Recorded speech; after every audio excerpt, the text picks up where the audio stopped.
to learn the latest tea on the Kardashians, well, you're probably in the wrong place.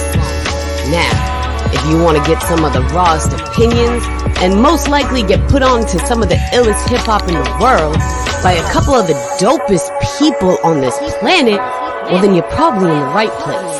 You should stay tuned right here because you might learn something. Yeah, this is my type of hype. Now hit that subscribe and don't forget to wash behind your ears, you dirty mother...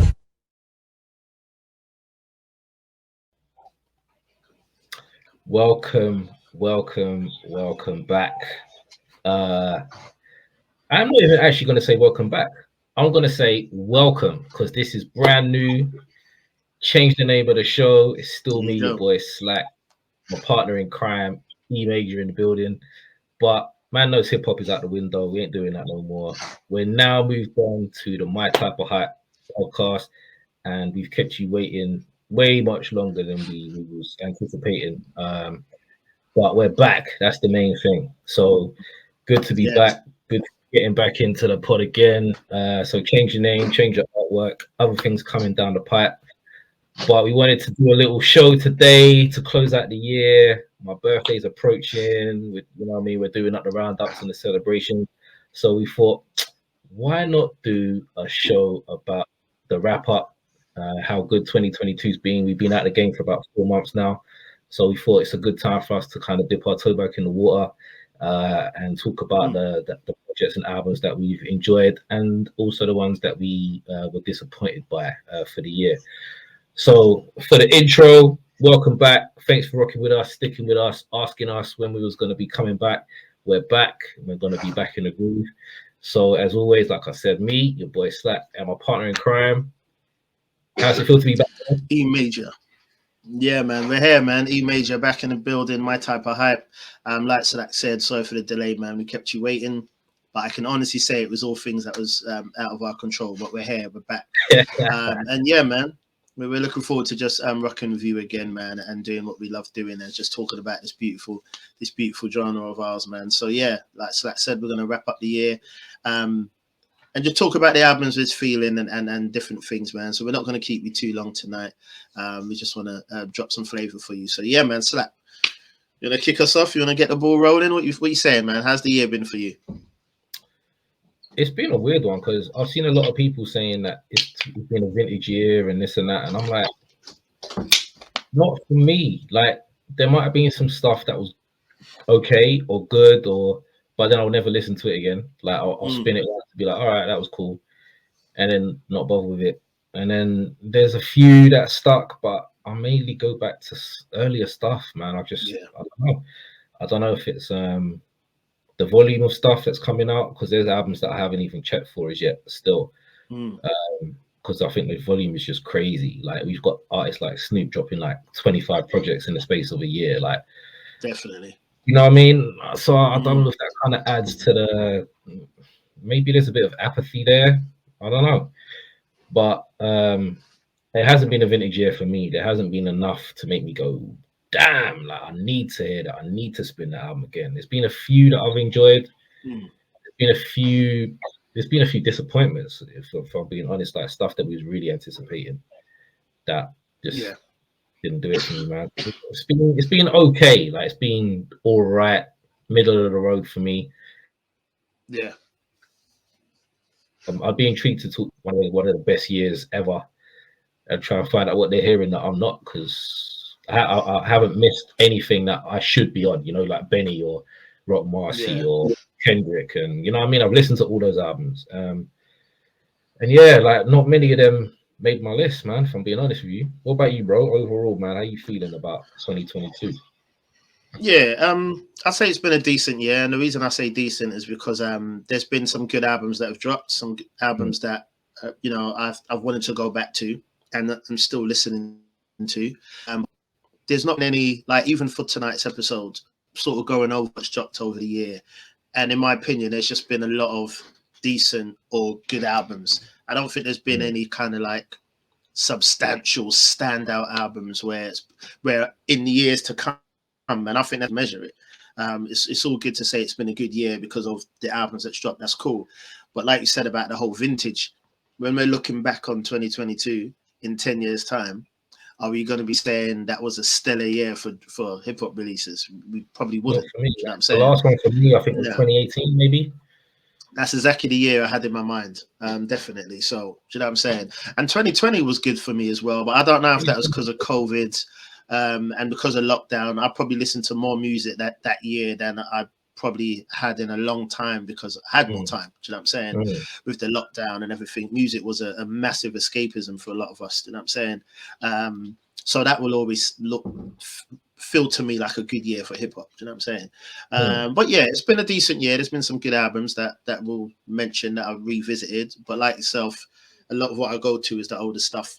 And I know there might be people watching saying that's because you're an old head, what have you. But for me, I just think, not saying to myself, oh, I need to listen to the older stuff because this is right. No, I love new stuff to a degree, and I want to love it. Do you know what I'm saying? I still get excited when I hear something dropping by a particular artist. I want to hear it. I'm not the type of person that's like, oh, I ain't got time for the new. No, I want to hear stuff, but grab my attention and stay with me. That's the thing. Do you know what I mean? That's it for me, bro. It doesn't stick to the ribs.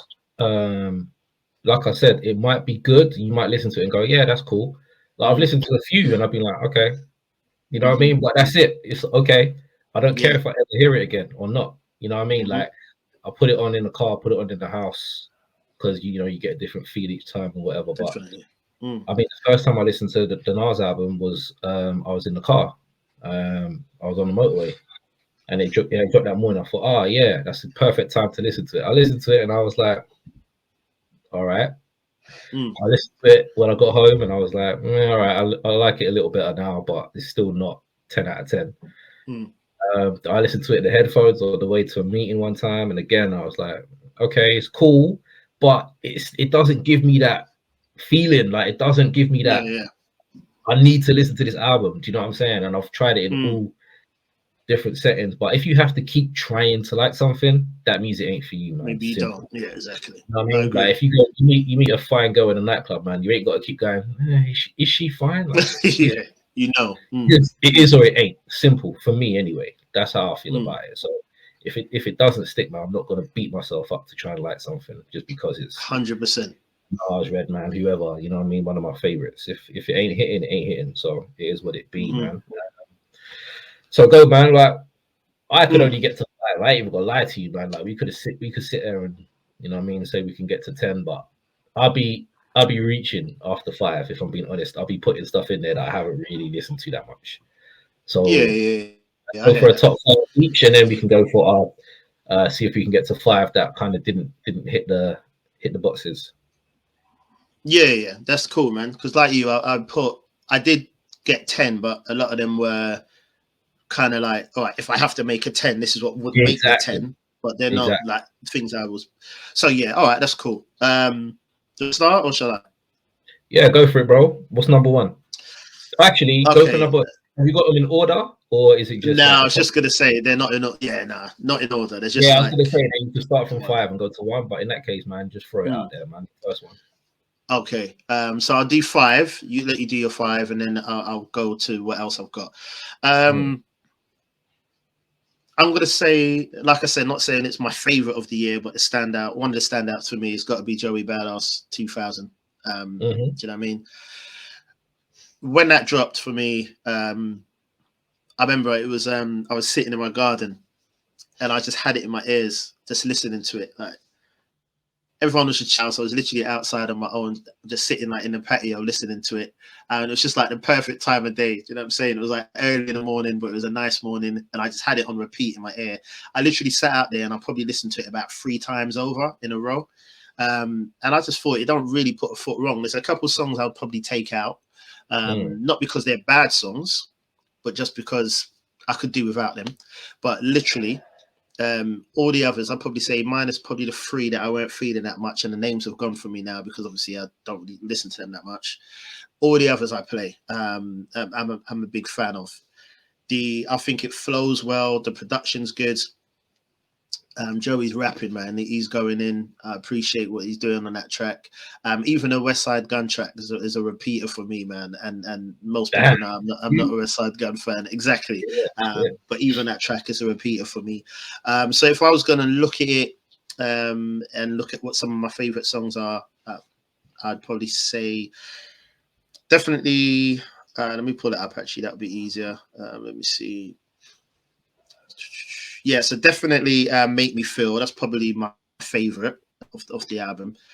I select to kill that. So Make Me Feel, Where I Belong. I love the way they run into each other. Those probably two of my favorite ones. Brand New 9/11, as I said. Eulogy. Welcome Back. Show Me. Love that one as well. Wanna Be Loved. Survivor's Guilt is deep. Love that, what he's talking about on that. Written in the Stars.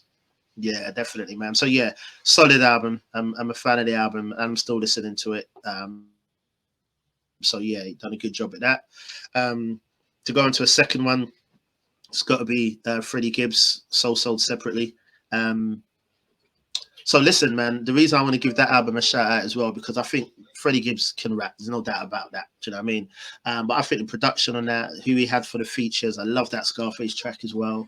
The beat, the production on it, and he sounds just like he's having fun, and it's interesting because obviously it was after the whole Benny beef and was involved. I don't know the direction of it or just what we'd be coming with. Do you know what I'm saying? So I really liked it, and one of the things I love about that album, it kind of started my desire to build back up physicals again, because I've said on the episode before, I used to obviously have lots of vinyl, lots of CDs. Because of different situations in life, I didn't have no physicals anymore. Put them into storage, and I'm going to sound like the RZA now, but I had to put them into storage, and the vinyls got moldy because of where they were. They was in a garage that flooded, damp and water came in underneath, and just didn't have storage for CDs and all of that. But I was listening to the Soul Sold Separately, and I thought, you know what, man, I just felt like having it on physical. And I remember my daughter was talking to me, and she was talking about just getting something, and if she can treat me to something or get me something. I said, you know what, get me the Freddie Gibbs album on physical, on CD. So I had it put in my car, and it just felt so good just listening to just the album through on a CD again, and it just rebirthed my love and desire to just start building up CD collections again, because I didn't buy no new physicals. It was always streaming. But yeah, brilliant album anyway. Really love how he went in on that. It's the one I go back to a lot. Another one would be Cypress Hill and Black Milk. Back in Black. For me, that knocked me for 6, because I just kind of listened to it. You know, obviously love Cypress Hill. Their first album's a classic for me. And I just thought, you know what, Cypress Hill usually good. And obviously Black Milk, I want to hear what he's saying. So when I heard about the connection, I thought that'd be interesting to listen to. And it's a short EP, if I remember, a short album. I think it might be 10 tracks or something like that. Once again, if I finish something and want to go back to it immediately, that's always a good sign, because I've listened to things and thought to myself, I don't mind if I never hear that again. But I kept going back to that. I listened to it a few times in a row for a good few weeks. I kept listening to that.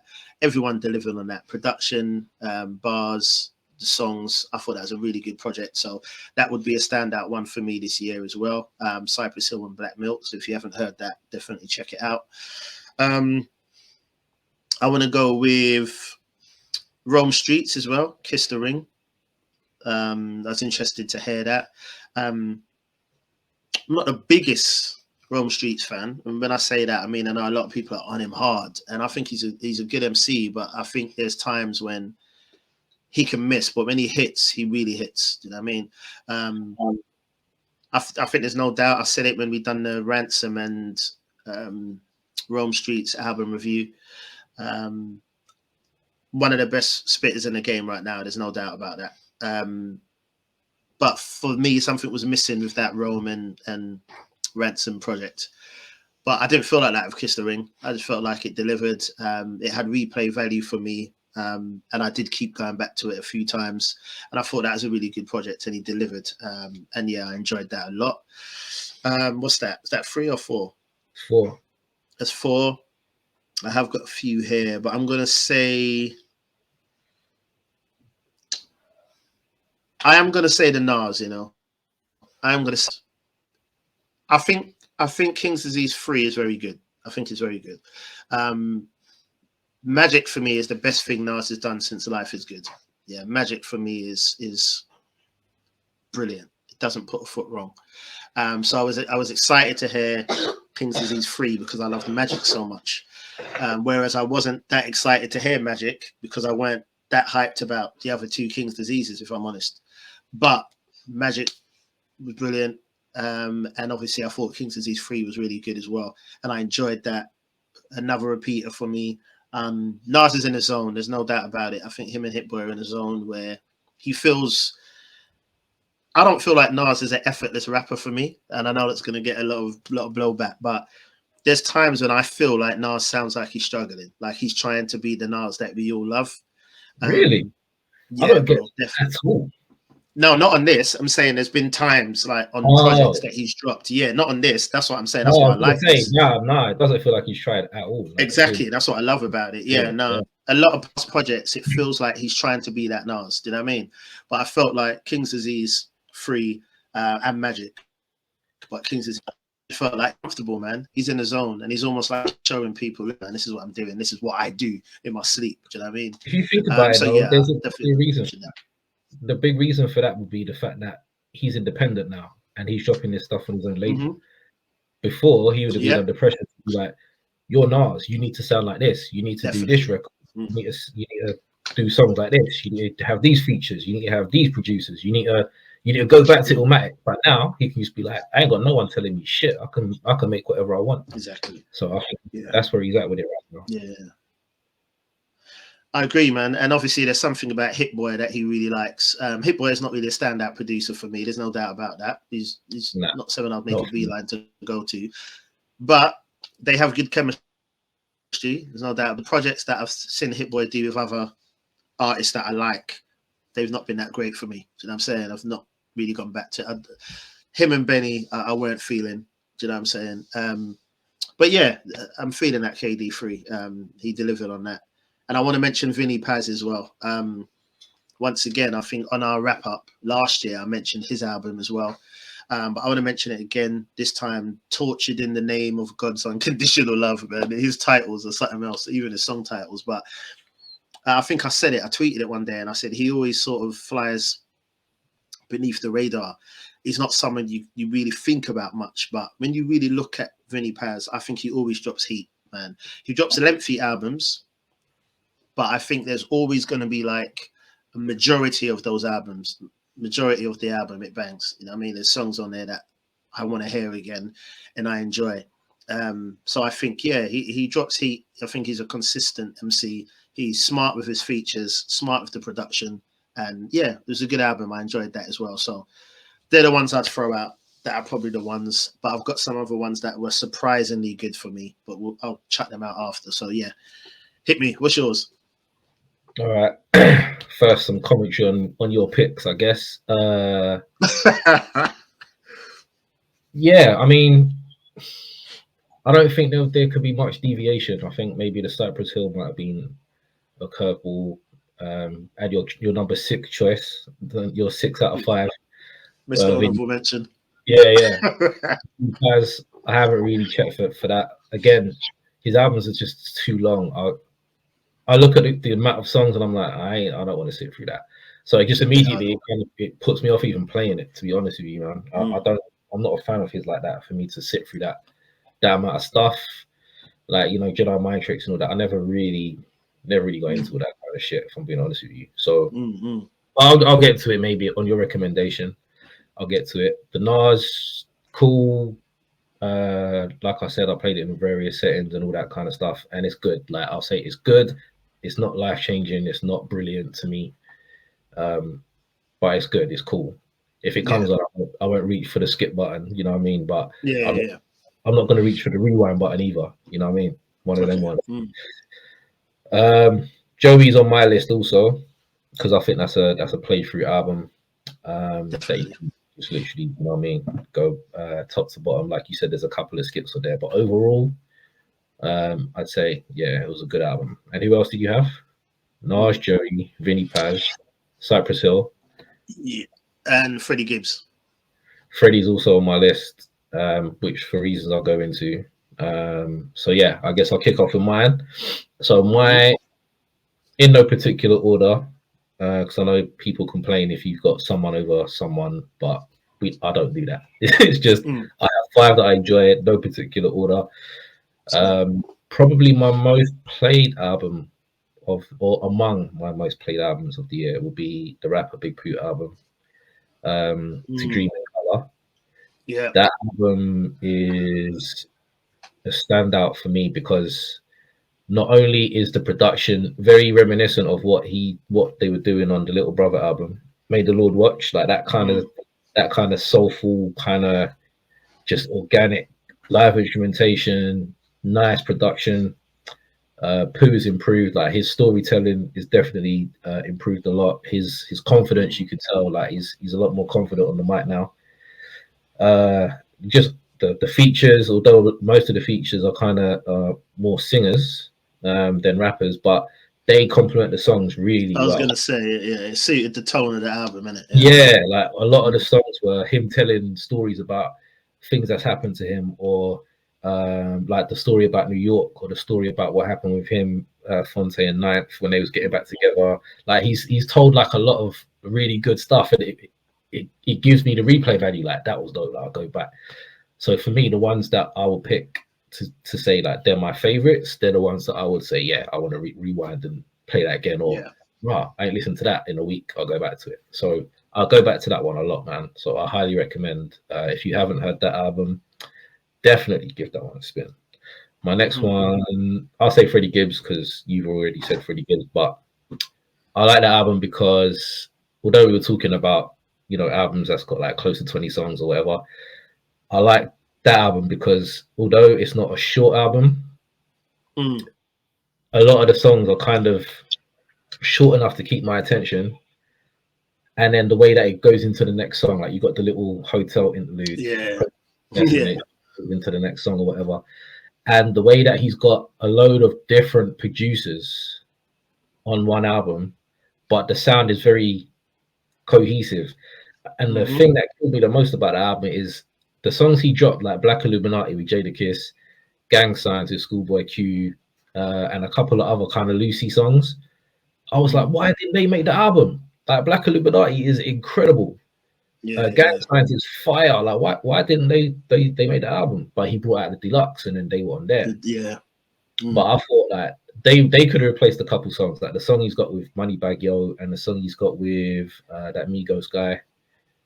Can't remember which one. Not Quavo. Not Quavo. Offset.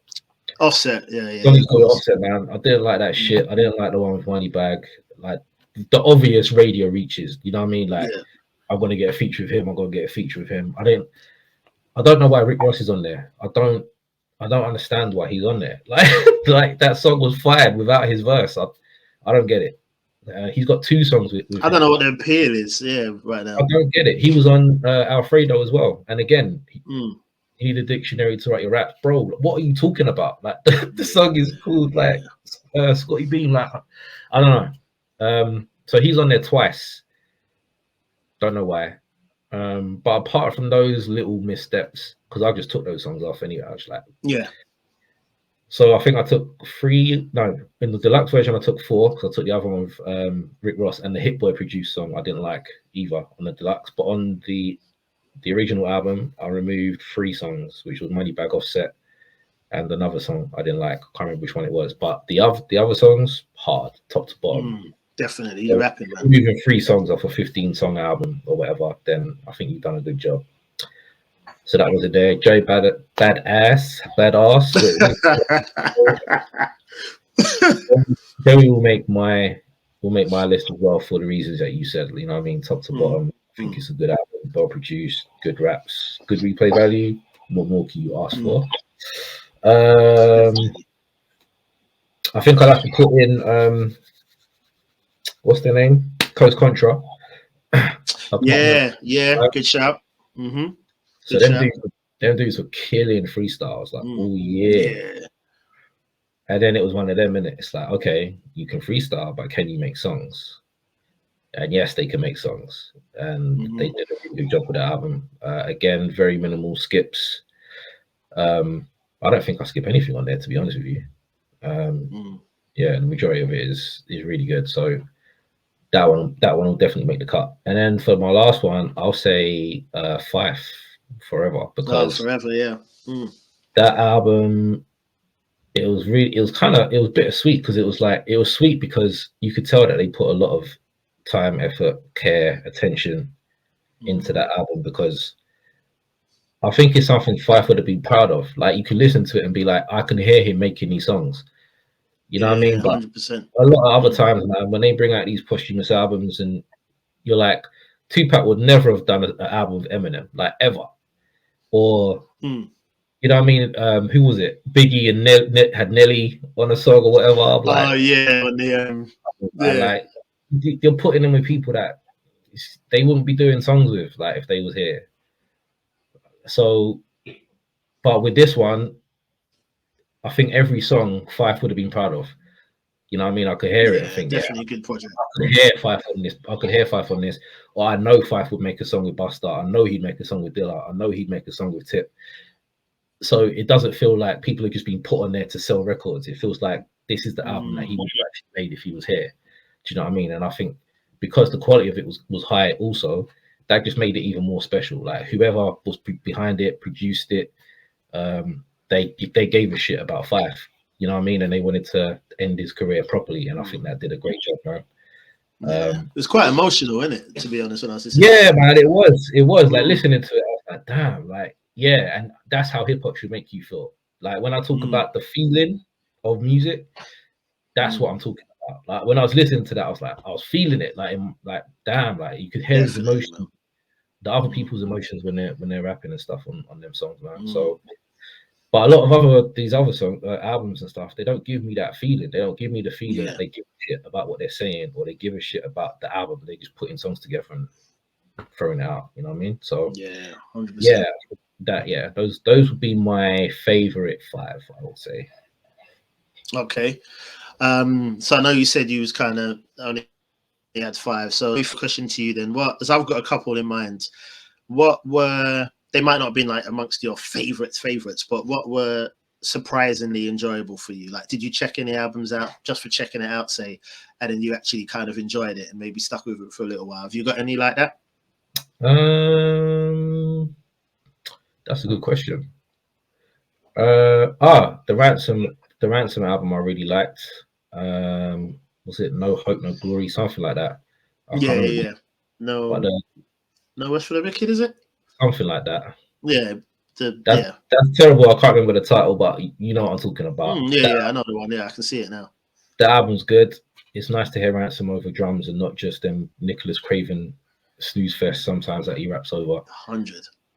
Yeah. So those more kind of upbeat, energetic productions I like him on. 38 Special album was cool. Too short though. It felt like they were rushing to get to the end of the song, and then by the time we're getting into it, it's on to the next shit. I don't know, it felt a bit weird, but musically it was good. Black Thought's album I enjoyed with Danger Mouse, Cheat Codes. I thought that was a really good album. Lloyd Banks album I liked a lot as well. Badly mixed, but I like what he's doing, man. He's like, yeah, fuck it, give me 3 verses. He's rapping, man. And he's just rapping, man. You know what I mean? Definitely. Yeah, man. So I like that. And I did like King's Disease 3 as well. I wouldn't say it's one of my favorite of the year, but it's not a bad album. And it's just nice to hear Nas just being Nas. You know what I mean? No constraints. I'm gonna make albums when I want. I'm gonna drop them when I want. I'm gonna make it with who I want. If I want to do it with Hit Boy, that's what's gonna happen. Yeah, exactly. Like it or you don't give a shit. I like that about him at his stage of his career, that he can just go in and just make an album and just be like, cool, let's just put it out. So like you said, I would never check for Hit Boy outside of Nas, because the other stuff that he does, like the song he did with the Freddie Gibbs album, didn't like it. The song he did with 21 Savage, didn't like that. Like, I don't like a lot of his stuff, but it's like people want to say because you're with Nas, you have to like it. Kind of, you know what I mean? Yeah, no. So Yeah, it's like, oh, because Nas likes it, then what you gonna do? Like, it's not gonna be Primo. No one asked for Primo, dickhead. Exactly. Like, Yeah.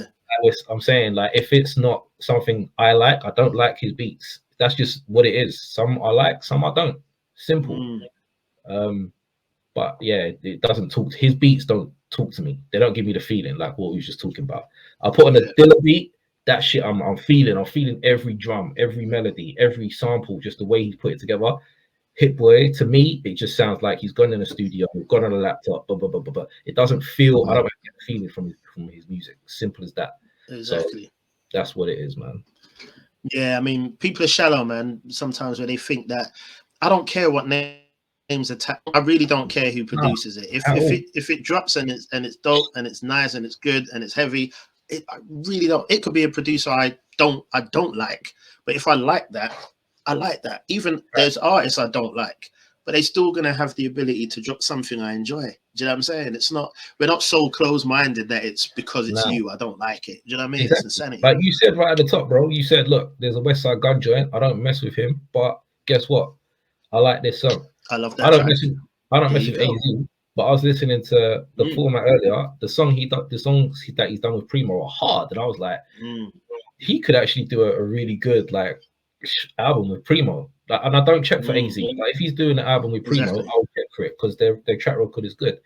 Like, we're not doing the closed-minded stuff on the hair, man. We don't do that. Like, I don't care if you're from fucking Mississippi, Manchester. I don't care. Right. Like, if you're dope, you're dope. And I don't do all the regional bullshit. I'm not getting into none of that nonsense, man. So, because you get a lot of that on Twitter. It's like if they live in Alabama, you have to like Boosie, you have to like David Banner, you have to like all that kind of shit. You can't like Jay-Z, you can't like Nas.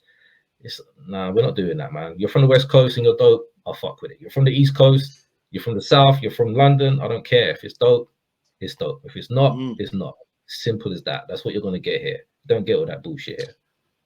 I agree, man. And on that note, I'll say one of the ones that were surprisingly enjoyable for me, and this not because of any regional bias, it's just because, let's be honest, I think maybe that will be a topic for another episode, but there's a difference between bias and preference. You may like a certain sound. You know what I mean? I love hip-hop, but if I had to pick one, then yeah, I prefer that kind of, you know what I mean, grimy New York East Coast hip-hop if I had to pick one sound. But that's not saying that that's the only sound I ever want to hear. But yeah, one of the albums that I even was talking about it on Twitter, and a few heads were like, "Wow, I didn't." It's surprising me that you like this so much. But the Ghetto Gods album, you was talking about that. Yeah, for time, right? Bro, I love that album. I had that on heavy rotation for a long while, and then I kind of forgot about it for a little while. And then I went back to it again. I'm like, right, this is actually sick, man. I was Earth Gang. They're not really a group that I really check for that much, but I enjoyed that album, man. I thought it was really good. The content, I loved the production on it as well. The structure of the album, I just thought it flowed, man. And there was a lot for me. It just kind of, I just let it run, and it was an enjoyable album, man. So that was one that I weren't really expecting much from, not because of any disrespect to Earth Gang, but I just put it on for putting it on sake. And I thought, right, that's actually sick, and I just let it run. I like when that happens. So that would be. I love it, man. Unexpected, like, damn, this is actually hard. Yeah, definitely, man. Love that one. And last one I'll throw out as a surprisingly enjoyable one for me, not because of the MC, because the MC is he's a GOAT caliber MC, top 10 caliber MC, but it would be KRS's I'm an MC, Are You One Too? Yeah, that was dope. We did a review on that. We did, yeah, exactly. So yeah, not the reason I say I surprisingly enjoyed it, and it's nothing to do with age, because we've been speaking about that off air and always online and stuff like that. There's no age limit on hip hop. We're talking about King's Disease Free. We're not talking about age limits, you know what I mean? So it's not that. But if we're honest, the last few projects KRS dropped, you know what I'm saying? They're not really much. There's another one that's right home about 55 albums in a year. And you don't even know about exactly. You don't know about. Yeah, exactly. But that one, the only single solitary thing that let the album down a little bit was the production. If he had better production on that, I think a lot of people would have been talking about it more, because he didn't miss a beat lyrically. He was on it. Humor, he was KRS, man. He was like typical KRS on that, man. Yeah, for sure. Yeah, he had it. So that was a really good project, man. That I really enjoyed. I like that album too. Apart from the beats, man. Like you said, if there was a stellar producer on there, then yeah, because he was rhyming on there. All right, bro. So all right, before we check out, we got to do the most disappointing albums, man, because I got a few. So let me put a disclaimer out there for all the sensitive people who might be viewing. We should put a parental advisory sticker on there, just for the people who get a bit sensitive if you talk about the artist or whatever. If I can't speak for no one else, but I'm sure my guy will agree with me. If I say an album is disappointing, that means that the expectation was high, or the artist was bigging it up to the moon and saying it's going to be the greatest and this, that, and the other. So regardless, your expectations are going to be slightly higher because they're talking so confidently. I tried not to have any expectations for any album because I just listen and then hopefully it's dope or whatever. But I try not to get my hopes up and then just be, it's all right. Yeah. So when I use the word disappointing, that means I had a certain expectation for it and the album didn't meet that expectation. I hope that's understood. It doesn't mean that the album's whack. It doesn't mean that the artist is whack. It just means that the album was hyped and it didn't meet my expectation, or they kept us waiting for a long time and it just wasn't great. That's what I mean. So let's just get that disclaimer out there real quick, just in case anyone. Oh my god! First of all, would be the obvious: Kendrick Lamar. 5-year wait, all this hype, all this. What's he gonna do? Is it gonna be a rock album? Is it gonna be this, that? Is Jay-Z gonna be on there? It comes out, and I just remember thinking on my first spin, I ain't gonna lie to you, WTF is this?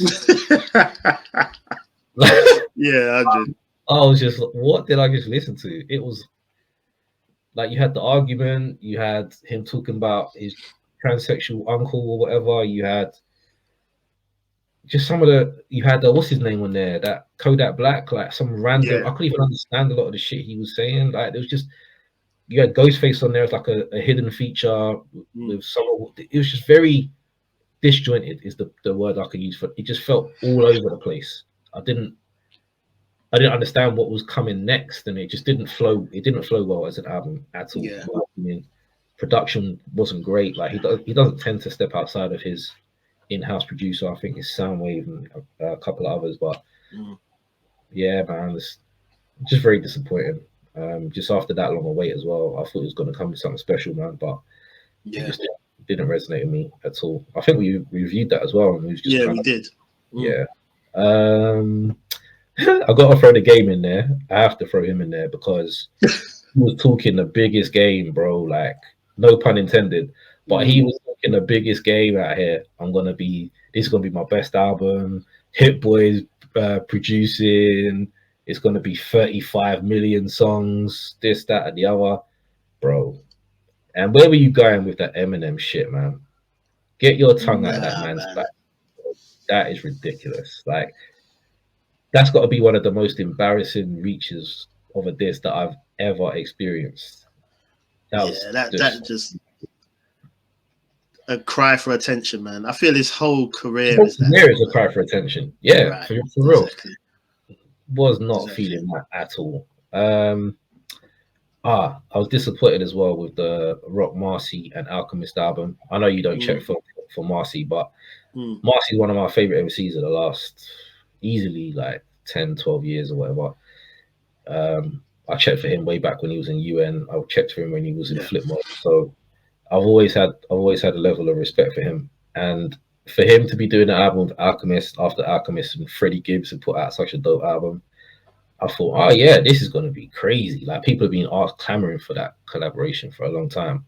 And then when it came out, I was just like, all right. All right.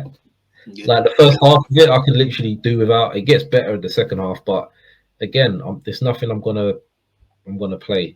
It just didn't sound good to me. Rock is rock, you know what I mean? He does his thing as always, but it just did not hit for me, man. Unfortunately, and I was really I was looking to that one. So I think those are my main picks. Okay. As you said, Man, not on the Rock Marcy tip, because as you said, I wouldn't have had much expectations. I got a lot of respect for him. I respect anyone who's in their lane and doing what they're doing well. I respect it. But for me, I'm just, as you mentioned, I'm just not a big fan. But while you're on that topic, I want to say that I think Alchemist has been a little bit disappointing for me, because everyone's like, producer of the year, and he's done a lot of work. But sometimes I think we get it twisted. Like, a lot of work doesn't mean quality work. Do you know what I'm saying?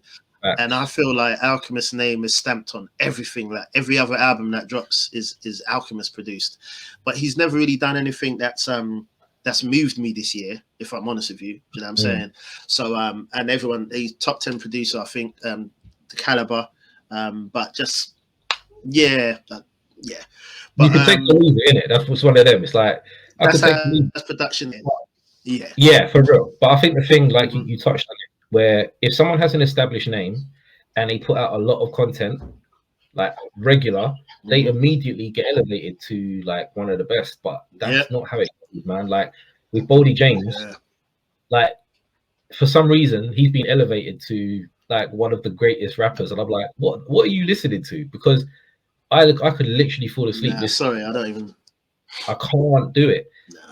I'm not feeling that. Kind of putting him on a level of a Marcy or whoever's considered like even a Rome Street, people in his own camp. Like, you can't see Conway and them, man. Like, no way. But I think because he drops often, it kind of seems like the same thing happened with your boy, Flea Lord. Because he was dropping all the time, people are like, oh, Flea Lord. But now he's not dropping. You don't hear his name anymore. And I think it'll be the same in Boldy James. I think once he stops dropping every 2 weeks, people are going to be like, okay, he's not one of these guys. I think people just automatically tie an established name, a lot of projects, it must be good. But yeah, definitely, man. If there's just too much, it turns me off. I'm like, I've heard enough. You know what I mean? I want to hear something different. Yeah, and that's what makes. I mean, I know you laugh and say I'm a J stan, but that's what makes people like me and you easily say we're not stans, because even if I check for you hard, I take everything for face value. If I like it, I like it. If I don't, I don't. I really don't care what name is attached to it. And Alchemist is, we all know the level he's at and who he is as a producer, but just what he's been doing like the last few years, I'd probably go as far as to say ain't really grabbed me. Do you know what I mean? If it ain't hitting, bro, it's not hitting, man. You know exactly. What I mean? It don't matter who it is. Yeah, there's no loyalty. Like, we're not getting paid to buy these albums or review these albums. Exactly. That's what I mean. Do you know what I mean? But yeah, I agree with your picks. Definitely. I've got one more. Yeah, go ahead, bro. Go ahead. Conway, God Don't Make Mistakes. I know we reviewed it previously on the other show, but how can I put it? It just wasn't good. Like, it wasn't trash, but because we waited so long, what was it, 4 or 5 years, we kept on hearing God Don't Make Mistakes. God Don't Make Mistakes. It's going to be my best album. It's going to be this. It's going to be that. I'll sign to Shady. So everything's there. You signed to Shady. It's your best album. You're saying people have heard it and they're telling you it's your best album. It's coming in. It's coming. So we're waiting. And we're like, wow, like, this has got to be something big. Yeah. Every update is talking how big it is. So when it comes out and it's mediocre, I'm disappointed, because you built it up so high and you've got way better projects than that. Your early stuff, Reject 2 and GOAT and all those albums are way better than that. Yeah, I agree. However many years to drop on that death row of a label at Shady. Yeah, definitely. Yeah, it was just very disappointing, man. And I guess you could throw Boogie's album in there too. We had to wait however long for that one, the West Side Boogie album. Again, it was good, but was it worth that wait? I don't think so, man. So yeah. What about you, bro? What's I hear what you're saying. With the Conway, because it was a good album. I think I ranked it 3.5 to 4. So I think it was a good project. But like you're saying, when you weigh it up, because retrospectively it was a very good project. But for me, I think La Macarena and From King to a God are both better than that project. But it was the talking, like you said, this is coming. It was almost like a detox, like saying, oh, this coming. But he still dropped it, but it was almost like okay. But when someone keeps talking about something coming, but they keep dropping other projects in that time, Right. you're still thinking to yourself, well, this one's gonna bang then. So that's what let it down. So it's interesting that he's probably both of our favorite rapper at this moment in time, but it wouldn't have made the standout ones of the year. So that's very interesting. Say that again. Say that again, because people that will be watching this will not understand the difference between someone being our favorite and you don't check for what they've currently done. Like that is totally possible. You can totally respect a rapper and say they're dope, but you don't like what they've done. It's possible. It can be done, I promise you. 100%. Exactly. There you go. So sorry, my light went off. So yeah, so that's the key there. And he's both our favorite rappers probably at the moment. Same with the Kendrick. I agree with that. I just found it weird. And as I always say, I'm not even going to get into it, so I can be here all day, especially with Kendrick's projects. He's an artist. I get that. And I respect that. But I just don't feel he has much replay value. You know, you're waiting a long time. TDE does that. I didn't really want to talk about this album because I've only listened to it once today, and that's Ab-Soul's album. But Ready though, like that was like a 5-6 year wait as well, isn't it, before he's given us anything. But already I've listened to that album once through, and I already know this weekend is going to be filled with that album for me. I'm going to be listening to it a lot. I don't feel like that. Like for me, listening to the Kendrick, I mean, Ab-Soul's my favorite out of TDE anyway. I listen to Ab-Soul every day of the week over Kendrick, if I'm honest. So that's probably no surprise, and I've enjoyed the album more. But just because you've had a long wait, it doesn't mean that it's automatically going to be disappointing, is the point I'm making. But I think Kendrick's was, in a sense, it was just kind of like weird, and I don't hear no one talking about it now or wanting to replay it or go back to it. Yeah, exactly. So but to throw out a couple albums in for disappointment, I'd agree with yours. I'm gonna say one immediately came to mind. Two, I've got just two. Big Crit, Digital Roses Don't Die. That was just weird for me. Yeah, that was strange. It was just weird. I mean, I didn't go back to that once. I ran it through and I thought, nah. Did it? Yeah, I thought nah. And Crit, we all know the level, the caliber he's at as an MC and as an album maker. He makes good albums. Even Crit's Hair gets a lot of stick. I think it's a good album. Do you know what I mean? I think it was a little bit misguided in a sense of it felt a little bit all over the place, but he's usually got a good standard of album making, as we know. But that was a bit disappointing. Didn't want to go back to that. The other one I'd probably say is Ninth Wonder and Mussolini, that album. I've forgotten what it's called now. What is it? You know the one. It's gone from that project. Yeah, that project. I was looking forward to that. I thought that was going to be, levels, but didn't really enjoy that much. And another one I'm going to say, the last one I'm going to say is going to be Mount Rushmore. I got to throw that out there as well. Yeah.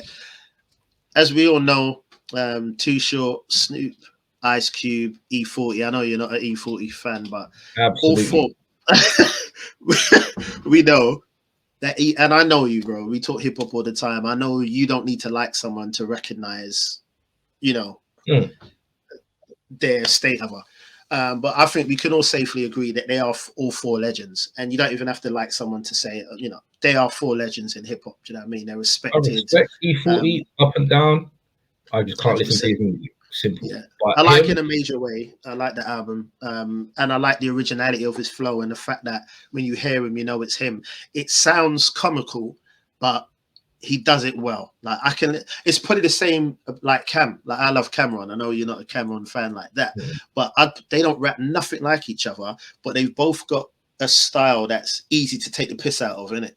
But it's they're both sort of like Marmite MCs, isn't it? E40 and Cameron. You love them or you hate them. You say that because they're probably one of the top two that I've taken the piss out of over the course of like exactly Ward and a few others. But they got that standout flow. Never liked them. Right, exactly. So yeah, Mount Rushmore. So my point was that all four of them are legends. We know that, icons in the game. They don't need no sort of introduction. We know that, but if I'm honest with you, I got about 4 or 5 songs deep, and then I ended up stopping it. It just felt, really I don't know, bro. It just felt like I think boring's a bit disrespectful, but that's the only word that really comes to mind. It was just like No, boring is totally fine, bro. Like the album's there to entertain, isn't it? They're entertainers. So if they're not it just felt entertainers, like yeah, it's just a bit like Back on Death Row. I thought was cool. Like there was a few good tracks on that. I think that was a decent project. I know he's dropped 100 since then, but it was a decent album. Do you know what I'm saying?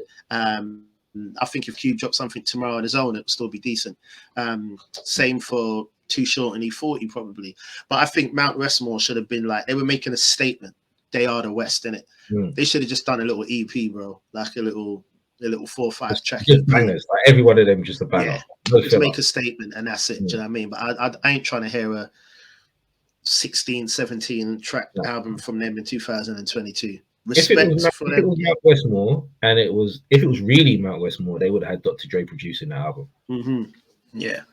Do you know what I'm saying? No disrespect to Rick Rock and whoever else is on there. Battle Cat maybe is on there, but yeah, if it was Dre, you're saying that you're the 4, from the West, and I don't think many people dispute that because that covers the 80s really well, and it covers the 90s and beyond.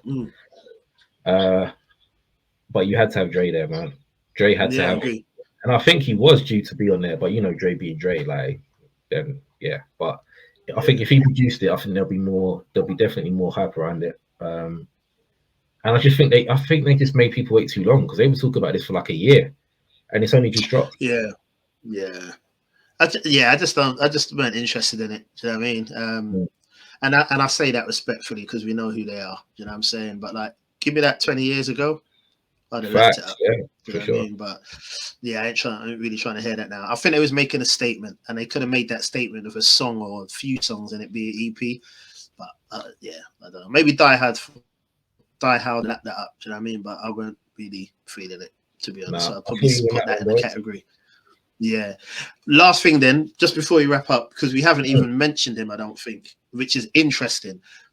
Benny, Tana Talk 4, where would that fit for you? Disappointment, good? Like, where would you put that in? That's another one to me that was because Tana Talk 3 was so good. Plugs I Met was so good that I still go back to those albums all the time to the point that my sons know songs and and choruses and stuff like that on those albums. After that, I don't have that feeling about Benny's music, if I'm being honest. And for you to call your album Plugs I Met 2, I don't know if that came out this year or last, but no, that was highly disappointing. Why would he even call it that? And then Tana Talk 4, again, expectations was here because you called it Tana Talk and you know how good Tana Talk 3 was. And you've got Alchemist doing the bulk of the production on there and Darren Josh. So expectation is here because you're like, okay, I've done the Hit Boy thing. Some people liked it, some didn't.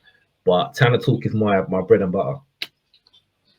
It was okay. Like Johnny P's Caddy is probably still my favorite song of the year, or definitely one of anyway. Like definitely top 5. Put it that way. I played that song a lot, and I still think Benny's verse is better than Cole's. There's been a lot of Cole's, but I don't think he was that great a verse. If I'm being honest with you, man. I think it's because he was talking about sparks flying and shit. People got excited. I do like the intro. I ain't gonna lie. Yeah, but if you actually listen to the verse, he's not really saying like Benny was saying a lot more on his verse to me. Anyway, but yeah, it was okay. It was just okay. And sometimes it's all right to be just okay, man. But I agree. Well said.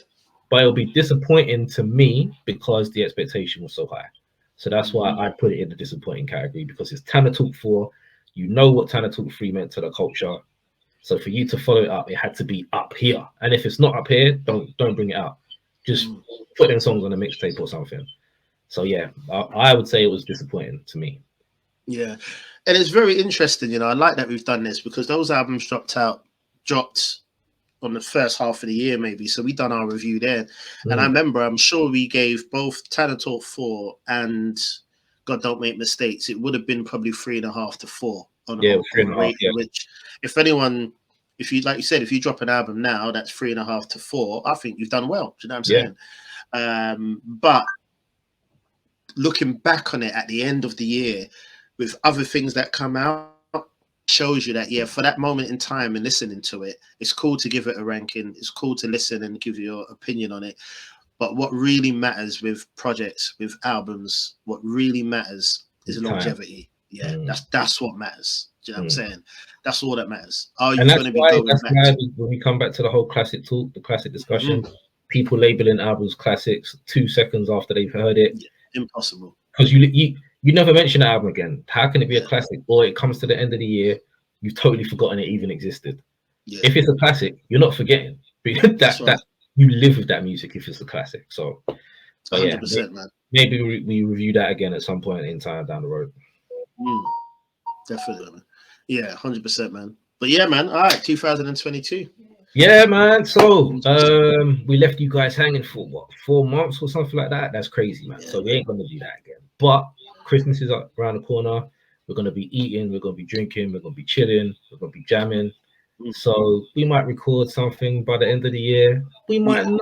We're not making any promises, but I promise that the start of 2023, we'll be back. We'll be weekly. We'll be doing our thing. We'll be doing some interviews and guest spots and everything else that you come to expect, man. But we're gonna just keep it hip hop. We're not getting involved in all the nonsense that's going on. Like, you know what I mean? You ain't gonna catch us talking about Megan Tory trial or, you know what I mean, any of that kind of shit. Like, we leave that to Vlad and 22 and them kind of people there. So we're just going to keep it as raw as possible. You know what I mean? The content that we enjoy making, and big 2023 coming up, man. So we just wanted to drop this off for you as a roundup of the year, but we'll be coming back strong in 2023. So see you then, my people. So E, take us out, bro.